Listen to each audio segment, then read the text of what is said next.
যে নদী নিজেকে সামলে নিতে পেরেছে তার বুকেই সভ্যতা তৈরি হয়েছে। ঠিক তেমনই তোমাকেও নদী হতে হবে, সামলে নিতে হবে নিজেকে।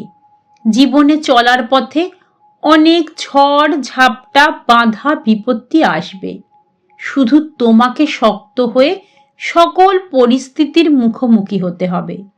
মনে রাখতে হবে এ জীবনটা 100 মিটার রেস না, যেখানে নির্দিষ্ট দূরত্বে যেতে প্রতিযোগিতায় প্রথম হতে হবে। জীবন ম্যারাথন দৌড়ের মতো, সেখানে কে কত দূর পৌঁছতে পারল, কতক্ষণ টিকে থাকলো, সেটাই মুখ্য।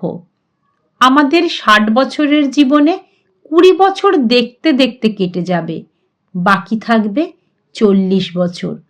আর এই 40 বছর তোমাকে শেখাবে বাস্তবতা কি, শেখাবে জীবনের আসল মানে।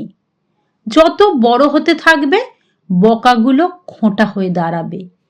প্রিয় মানুষের থেকে হৃদয় বিদারক কথা শোনার জন্য প্রস্তুত থাকতে হবে। বেকারত্বের সাদা কালো রং গায়ে মাখতে হবে। স্বপ্নগুলোকে নিজের হাতেই হত্যা করতে হবে। পরিবারের সুখের জন্য শরীরের ঘাম শরীরেই শুকিয়ে দিতে হবে। এমনকি চোখ দিয়ে জল গড়ালে ধুলোর দোহাই দিয়ে চোখের জল চোখেই মুছে নিতে হবে। আর এখান থেকেই তুমি শিখবে বাস্তবতা কি, শিখবে জীবনের আসল মানে। হ্যাঁ, তোমাকে নদী হতে হবে, সামলাতে হবে নিজেকেই।